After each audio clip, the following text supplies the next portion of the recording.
Quand un jour viendrait, on a kadisana kota na makamba politique. Même comme toko solana Didier Mumengi na talisi indignation na ngai. Na talisi banzembo ndi na imbaka frère. Nga yembela loketo te. Na yembela cerveau. Banzembo nanga soko landi bien ndenge na saka banzembo. Ata na yembeli mwasi. Bombe anatomique, petit ango aza mystique, mongongo mélodique, ya yenyo so angélique. Bon poème oyo batangisa ngona lycée Bosangani. Na yembi quelle beauté nabi. Mwana ngo bonzenga beauté naturelle. Asangi sanzela mino na nkingo mwambe. Matame kokoto na luko ya guitare. Te wana te. Soki na tangwa Salomon Beoza cantique 9. Batubatu nanga oh.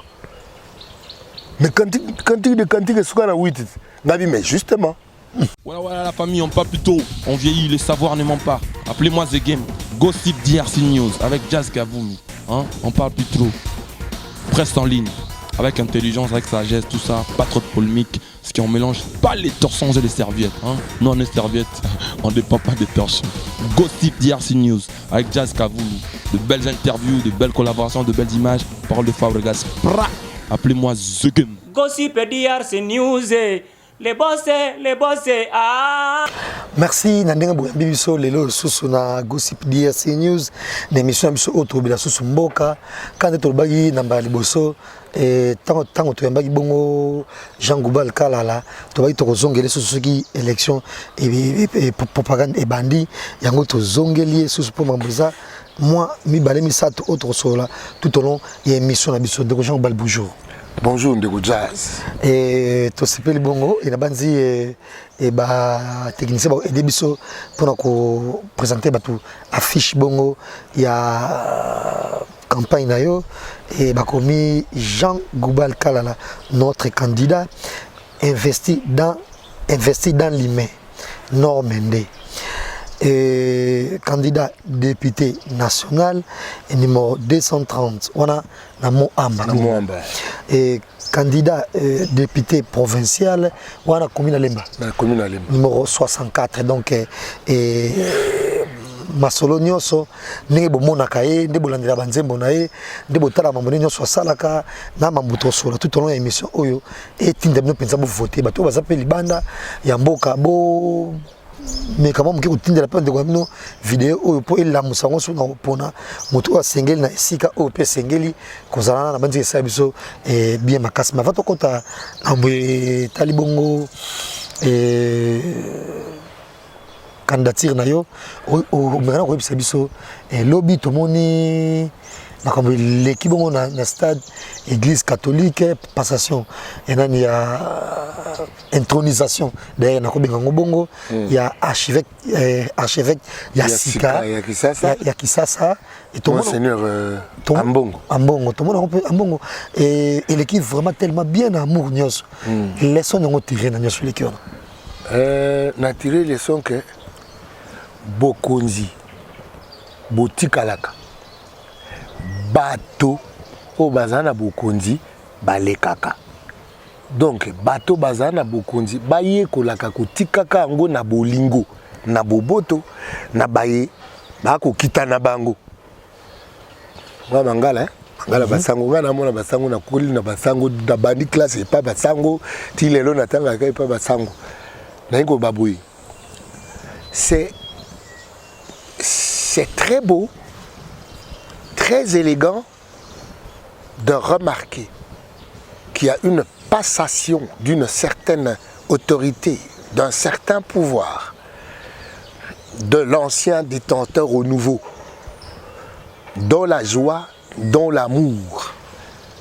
C'est très beau de remarquer que ça se passe dans une ambiance de fête. Et ça serait une leçon pour que nos dirigeants apprennent à quitter le pouvoir dans la joie et dans l'allégresse. Ça, c'était une très belle leçon que j'ai vécue hier au stade des Martyrs. Et j'ai suivi la fête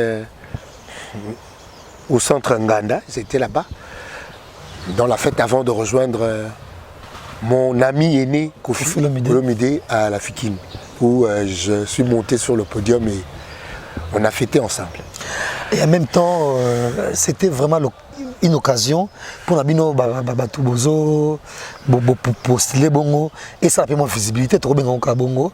Et tout à l'heure, Bongo, Martin Faïlo, qui était là largement bien accueilli, na messe wana bongo et moi ezaki pona na Shadar on comprend déjà que bino bato église catholique vous êtes un peu sceptique na dynastie il y a Kabila pourquoi moi méchanceté wana ndeko ozo aborder makambango na aspect moko eza na négativité. Les histoires ne sont pas négatives, c'est-à-dire maman nanga zwa 11 000 francs congolais par mois en tant que veuve. Il y a papa nanga mutasa na fonction publique vie mobimba. Maman zwa 11 000 francs congolais. Ce qui mutu a 11 000 francs congolais. Nga kutu ye azana chance azana biso bana na ye toko ya ko secourir ye. Mais figure-toi qu'il y a batwa bongo na Congo. Et belé mais au bazana bana te pour na koya ko assister bango. Et quand il y a un pouvoir qui traite son peuple comme ça, ce qu'on a pour, c'est-à-dire qu'on a contre Batoyo, Bao subir. Ce n'est pas une question d'église catholique, c'est une question de bon sens. Montonio so azana motema à tolérer biloko to monate. C'est pas parce qu'on fait partie de l'église catholique. Vous avez vu combien de banaux nazakale musu na foutu de classe. C'est-à-dire que tu sens que l'enfant est intelligent et que yo ou le kananzela na ye. Et puis nga naza musicien matolote. Naza pe na mbongo penza te. Alors combien de fois il faut intervenir dans les choses alors que les choses doivent être organisées au niveau des institutions. Les choses doivent être organisées au niveau des institutions pour que chaque Congolais qui vit dans ce pays le plus riche du monde à vivre aisément. Le Congo, c'est le pays le plus riche du monde. Nga esa kanga soni soki na moi ba konji ba ko ba ketoza pays pauvre. En fait, quand une autorité dit que le Congo est un pays pauvre, il fait un aveu d'échec et d'incapacité. Gando yebate qu'un jour viendrait, on a koya ko kadisana kota na makamba politique. Mais mokomosu toko solana Didier Mumengi na talisi indignation na ngai. Na talisi banzembo ndi na yimbaka frère, nga yembela loketo te. Na yembela cerveau. Banzembo nga soko landi bien ndenge na saka banzembo. Ata na yembeli mwasi. Bombe anatomique, petit ango aza mystique, mongongo mélodique, ya yenyo so angélique. Bon poème oyo batangisa ngona lycée Bosangani pour apprendre aux élèves comment faire la rime. Na yembi quelle beauté nabi. Wana ngo bonzenga beauté naturelle. Asangi sanzela mino na nkingo mwambe matame kokoto na luko ya guitare. Te wana te soki na tangwa Salomon mbe oza cantique 9. Batu nanga oh. Mais cantique suka na 8. Ngabi mais justement. Soki mwana oyo bonzenga na yembeli soka azaki na tangwa Salomon, de Salomon komela ki cantique 9.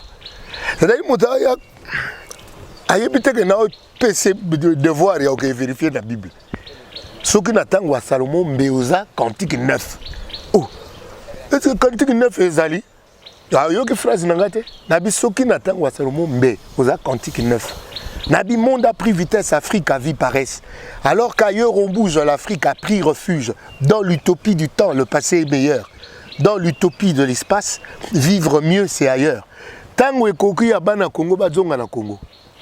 Loko to kota makambo yo. Baeba ke tango ya Congo ko bonge bando ya. Tokoza bato to ya kota makambo yo. Ponkolo. atindiki nga personnellement kolo fois à lobe na monoko ya Didier Mumengi abindengo koyemba wana population emesani na banzembu oyo batala ko babwaka bakri bayoka pena maloba te or skolo bebele bayoka moke yaka na instance ya ba décision tozwaka ba décision kuna yango na ye et en même temps surtout tout à la bongo ba one man show na yo de parce que yo non seulement artiste et musicien mais ça la peu ba comédie na stand up voilà ba comédie na yo wana na banzembo kuna ba bêtises zalate mais ba comédie okenda vraiment ba bêtises des fois ba tu vas vraiment choqué so c'est retrouvé comme na bana parce que ndengwana biloko lobaka omoni quelque part na musique au salon te mais la comédie na yebelo kozolo Ozo beloko na yemba libo lika maso baku mabi mabe libo sona nkolo lika monene maso lo na nzembo baku misayo mabi na yo nzambe tokufeli master mabe mabele eyamba ye na boboto terere na saka bongo na nku nani osapo le musu batu bakanza ke Zabolo leki nzambe na kizabulo. Mais nzambe muta fabrika zabolo. Zabolo ko leka nzambe ne logote. Même na bozabolo boye nzambe aleki na boango. Na ingolo bake bato bakatsa ke bêtise za apanage na bango. Ba ke biso bato yo tozaka na éducation toyebo sa bêtise ngo koleka bango. Na memi bango na mouvement et puis na tongi ndenge na zalaka. Abeta bango du corps. Mais on a même ça OK et ba tubele général bango so bazana bana. Général bango te saka bango elengi po bazo zelanga na mbru ba ezwanga na solo. Na fenta ya du corps. Ba bien belé ba tsango na mufutu. Et une fois na hôtel de la Gombe na assista aux salango moi je pense que na bana yo bazaki gêné mo jaune mais te bango si ba message moi nanga moi si kolo zana ye na mobile ne sika baza azasolo te azan te comment pas na ye ah voilà abi c'est quoi ça papa c'est quoi ça encore Galine va jusqu'à la fin c'est ça l'air avec jusqu'à la fin abi ah mais quand même te na ngolo bake babi muso ekotaka na mufu mais si a fente jouer dans bête jouer à côté kuna peut-être qu'elle pas bi le petit Neymar hein voilà du corps voilà on va simplement signaler ba nyoso oyo on le kepan de kono kuté na émission zotalango et na bana mo amba nyoso et les choix c'est Jean Goubal et kala là toujours dans la simplicité même atata on a 2006 on a bon ça explosion na yo et au triompher na ba nzembo na bongo on change jamais on a toujours anti-star, on a toujours jamais blamba ba fourrir et tout quand on va médecin mususu et yo ça toujours na chemise non pantalon t-shirt d'ailleurs on a toujours normal on aura taxi normal on va m'occuper il y a ça nous sur ça de basalaka moyennement de te rappeler bango et la modestie wana et ka fait biso et trop baksa susu l'intelligence pourquoi pas aller voter pour Jean Goubal Kala notre candidat investir dans l'humain Normandie et na national bongo bato mo amba 230 na provincial et bana lemba kaka numéro 64 de Bachiri Mombaya et j'en passe ba Kevin pendant les gâteaux na banzi ba onde et bon c'est bongo ko voter mais tu rappelles tout na et ni ne tindio vraiment à part nous et honorable Mumengi yomoko Antoine na sali vraiment pour sa candidature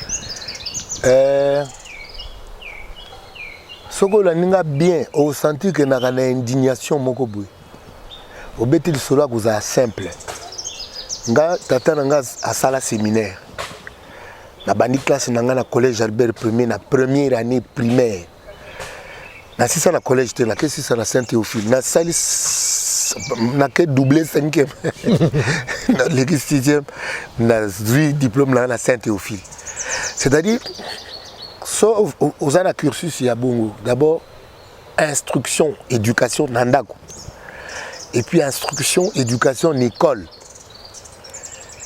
oko bandako susumu oko mi susumu kelaka yo moko te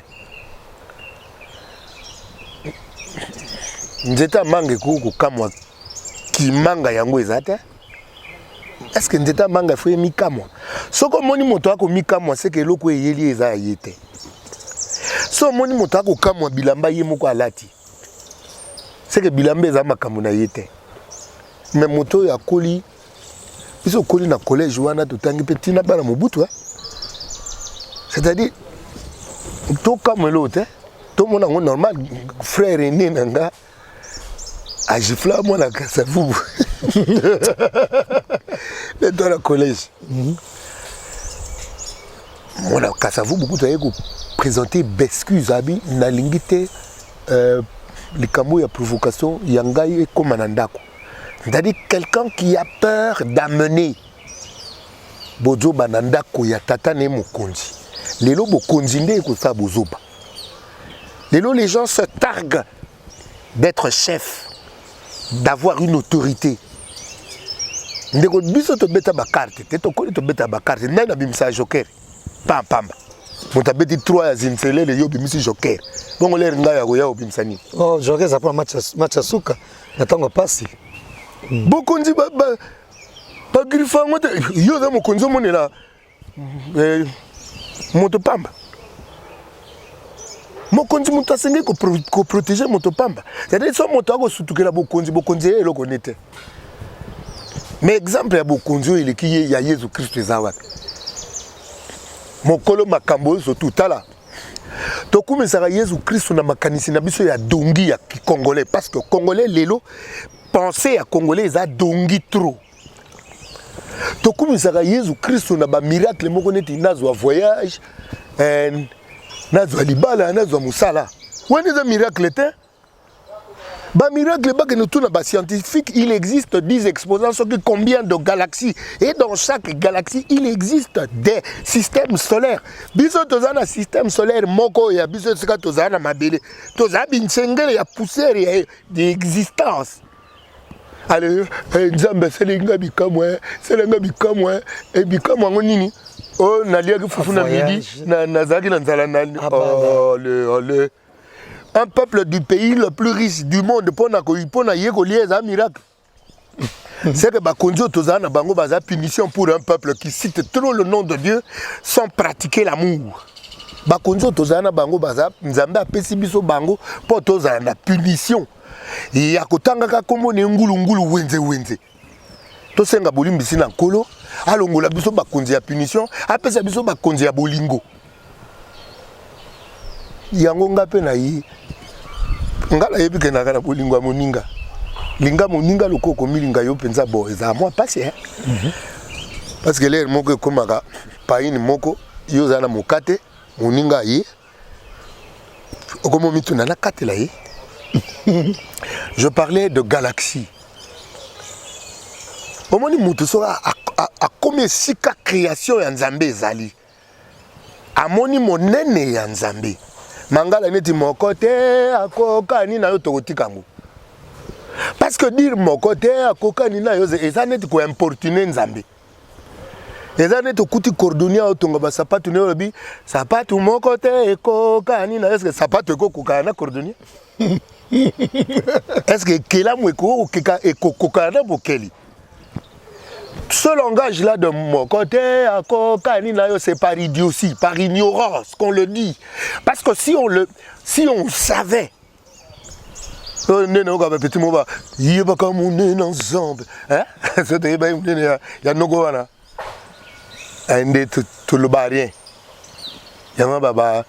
les vrais adorateurs adoreront en vérité et en esprit. Le quoi, adorateur Munga Penando Mona, Alain Moloto. Ça, c'était un adorateur. C'est-à-dire que ce qu'on a adoré, l'adoration, il y a Jésus. Et Paul Abi, c'est par des soupirs inexprimables. Les mots de l'homme ne peuvent pas contenir la grandeur de Dieu. Alors, ce que vous diminuez, la compréhension, il y a bateau Ndombolo Boy. Oui, le peuple congolais, c'est un peuple d'un Ndombolo na cerveau. Le Ndombolo côté l'église, Ndombolo côté la politique, Ndombolo na musique, il y a siège dans les sources, il y a Ndombolo. Ndombolo n'est pas dans la presse. Makasi. Donc, en résumé, le quoi Motoazaï, image et en colo, l'homme est créé à l'image et à la ressemblance de Dieu. L'homme doit être une continuation de l'amour de Dieu. Et où est-ce que l'homme peut appliquer l'amour de Dieu? C'est en regardant l'autre comme soi-même. Mikondi na biso baloba ke basambelaka. Losambo eza na loi moko pamba. L'amour. L'amour eza na jauge moko pamba. Ndenge yo kotalela moninga. Ça a déjà fonctionné là impayé na mboka oyo bino boa ba mikonzi. C'est que boa na bolingo te. Losambo na bino eza lokuta. Biso to yé pona. Na lingi pena tozala ebele. Yango na biboye bandeko. Atoza na malueka. Atoza na kimbanseki. Soki na motema no ezo beta ngai penza mutunga pena na koka voter ye wana.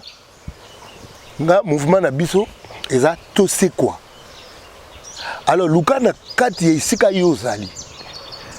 Candidat na biso ya to c'est quoi. Po basali mayele ya basai. Po bozo asai, il faut ba bino na bandeko na yo ya ba plateforme na bino bozo ba voix ebele. Yango na biboyi.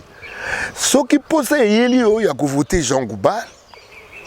Alors que za moto circonscription na yete. Voter moninga na ngai na to c'est quoi esika yo so ya azali. Merci. Voilà. Et puis nazai moto ya Lamuka. Voilà. Na Martin Fayoul. On a to comprendre bien aux la changu au candidat idéal na misu na yo. Fallait zala Jean Goubal Kalala et Lucas Sikoyo na ngam na mukuna changu to ya funa to ya musu ba benga nini.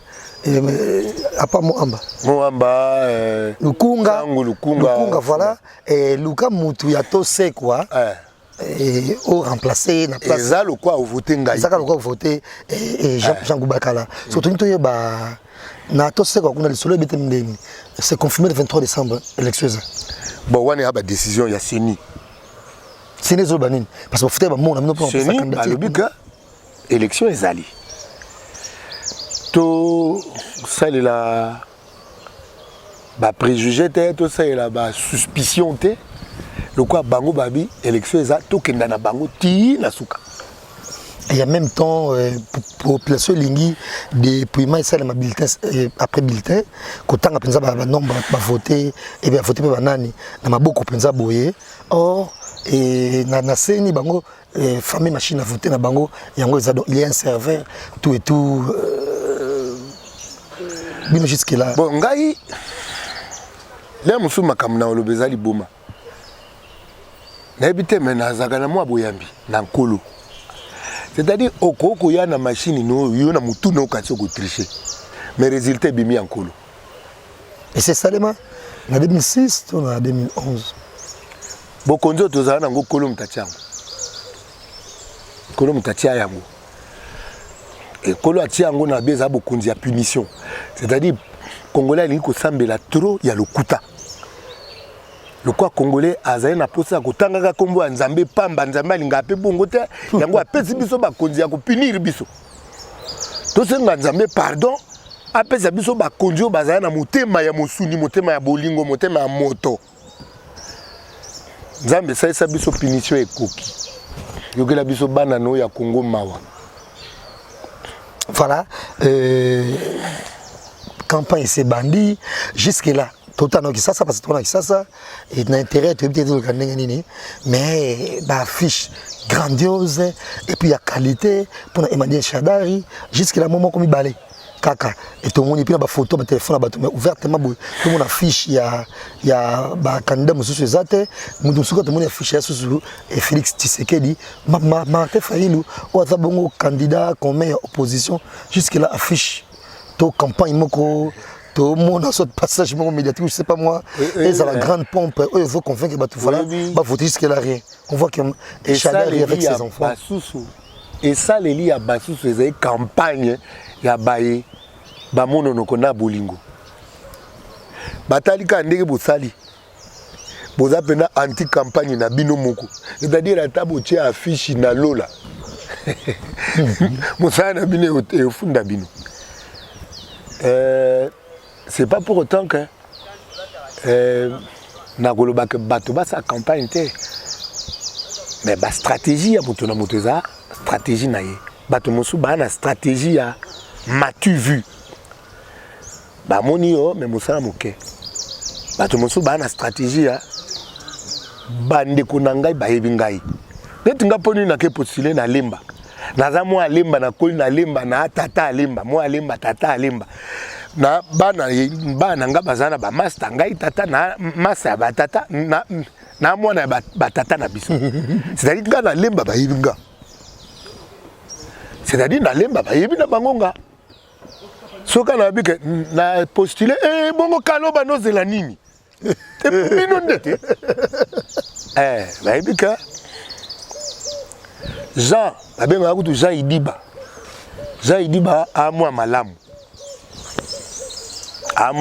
na motema ne ya bolingo soka azwi bokonzi akolobela biso epuis soki bozwine emati mwa moke akokabula na bandeko na ye ngai na postule na lemba parce que eza mokili na ngai esika bayebi nga yango wana mpe na élargir yango na moamba parce que lemba bayebi ngai matete bayebi ngai mpe mwa limete esika naza sikoyo bayebi ngai mpe voilà. Et en même temps, toujours tous en mode rétro système en ya ko monaka boye ba politicien campagne c'est bandi couper ça ba loso epai couper ça ba ko sala ba action ya ko Milsot Masanga pour voter bango ko finalement mbongo fina pour voter bango contrairement à la poto c'est masogi campagne ezali donc bino ba soutenir Fayulu par exemple bino ne faut pas mbongo mais on a parti kuna bo contribuer pour campagne ça ma bien ma cambo ebele ça ma ko sala mutu ke a évolué mais na lemba déjà moi ko kamozali yo ki na batuka na lisolo so utama to solo ka boy mais au fond ça tout moi ebele so moi masanga ndenge to mesana système yo zo benga bongo et eux ça pas normal est-ce que ça c'est ko convaincre et bana mo amba pe aller bana système ya ko voter ko ka ezali na ngai kaka ezali na ngai kaka pour te rappeler mutu mo comme to ko yango na 2011 zaki né mwana nsemi o ba votaki na 2006 na Bazaïr et na 2011 a postulé na Kisasa o mutu Kisasa parce que était kuna na funana kuna aleka sans que ça la campagne ya kopesa loso to bona bo ya grand prêtre de mwana grand prêtre suka na prêtre obani na mikili ya poto nalobaka un peuple sans culture est un peuple sans âme. Oyebi mindele ba peuple ya pensée, c'est-à-dire ba koko na bango ba tika penser ezotambola, c'est-à-dire po ba voter yo faut y en a penser ou ezo convaincre bango. Biso to peuple moko charnel. Tango ba koko ba ndo teka ba koko na biso mosusu lokwa ba esclave ezali pona mungu ana whisky na ye ba pesi yo mungu ba pesi yo whisky olangbe masango teki ba jeune yon surtout l'air ba jeune ba ki mboka ezangi ba pomba ko bunda bitumba le mondela ya koti. Un peuple charnel qui ne nourrit que sa chair yango bitumba pe biso koti ya ko lamusa bato na mayele yango epai na Martin Fayulu to ba lamuka peuple congolais lamuka moto lamuka na kati ya mayele na mosunité moto ozali mbisi te ya baya baloba yo batie motsopi na pambu soko le mbisi bango bazwi yo balei yo ba politicien wana mosala bango yango ba dwi mbongo aleta batie na mabinga na bango bazeli bodu finzala tete tango ekomi maponami ye pembeni ba yeli suna mbongo fallait ba pesa bino chaque mois rien ba déficit no mois mungu fule le kudoda ba kangi ba le yo yango wana na Martin Fayulu tobi lamuka il faut que tu aies Martin tout ça Nazana Martin tout ça la dynamique de l'opposition au moni to c'est quoi t'es sûr que tu as no sol ne bonne to so na bo kasi lobi lelo zo ba makambo ya église tozali na yete na ndeko Adolphe Muzito na Lexus na bandeko surtout ya dynamique de l'opposition bandeko bien musicien nazalaka musicien te naza pe comédien na pe philosophe esanga bien et moi nungu pe ezali ki bino nde bato boza ko butindaki bongo moi bandimi moi ebele na kati bongo po ba golola bongo voilà l'habitude na ngate moi je me respecte ça c'est des habitudes de lâche naza lâche te ngaso el kamuzana lobakango j'ai du respect pour l'autre parce que j'ai de l'amour pour l'autre kotindi kabato ba wo la moninga za lâcheté je ne suis pas un lâche et nando ba lamuka en fait naza na mouvement eza to c'est quoi lamuka soko sekui c'est-à-dire aux ake bembenete congolais quoi za bembena kata mayele le cerveau ne fonctionne pas congolais azali ko ebembe azali ko kufa yango wana na Didier Mumenge tobi to c'est quoi tango sekui allez na Martin Fayulu tobi allez lamuka o sekui nanu zongi na bomoy et bongo lamuki pe. J'aime ces deux mouvements cette position parce que c'est un mouvement qui s'adresse à l'homme. S'adresser à l'humain. Le problème, c'est de construire la restauration de l'homme intégral. C'est ça le vrai problème du Congo.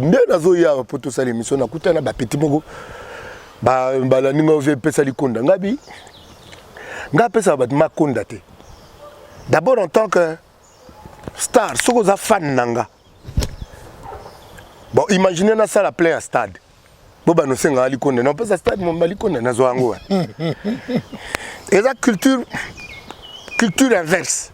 Na mboga mosusu ba fan nde ba pesaka star na ba likonda. Ba sombeli au car ba yo kabela. Ah oui, ça pesa et toi, c'est-à-dire un peuple au balakisie koza mendiant. Le peuple du pays le plus riche du monde va continuer à lakise koza la mendiant. Grand prêtre Tomonio, Bapetina, Yomutu Pomba Bongo Mutoko Samusala bien. Sortez du milieu de mon peuple, sortez du milieu des mendiants, mon peuple. Le peuple congolais, c'est le peuple du pays le plus riche du monde. Tokota makamba bendien mikolo ezoya na ba chinois o ba koma go zipola congolais mbata sans respect tokota ka makambo na bango tokoma na onesika décision na balimatation to mona mingi ba chinois wana na bendien ba ozonga na ville na balimatation ba oteka na balemba boye bo oteka na ba mombele et puis bo gifler ba na mboka tande ba ko monela congolais na Angola na Congo Brazza ba ko monela congolais partout boya ko monela ka sous congolais bakamna mino de otaka ngoto zwana bokonzango na balimatation to mona mundela kotana na saki meyo mutumu do kotana saki tika saki nayo mundela kotana saki chinois kotana saki india kotana saki en tout cas bo bunda ngo pensa nazana grand hôtel awa tozane équipe moko bato ba mindele ba utaki ba mboka tito sala équipe moko to beta musique ensemble to vana na grand hôtel na bimi na couper na lipapa ba bina nga kende ko lakisa biso kisasa tozonga na grand hôtel mindele ba bima na bompe na ba couper na ba mapapa ngana kota hote couper kota katenga bia ebima kaka zo clé que na biela ngai pantalon na chambre na ngai na sapato oza loja ngabi po soka po na ngandi na vai na ndako mbongo ebele bona ofuta apongi ke sana te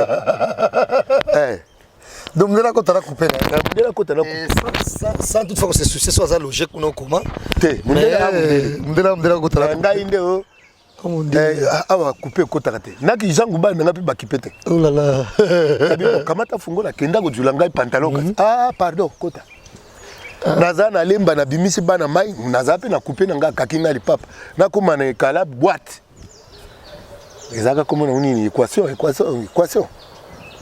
na koma bo ma papa kota kate na longoli ma papa na tiki yango libanda na kota makolo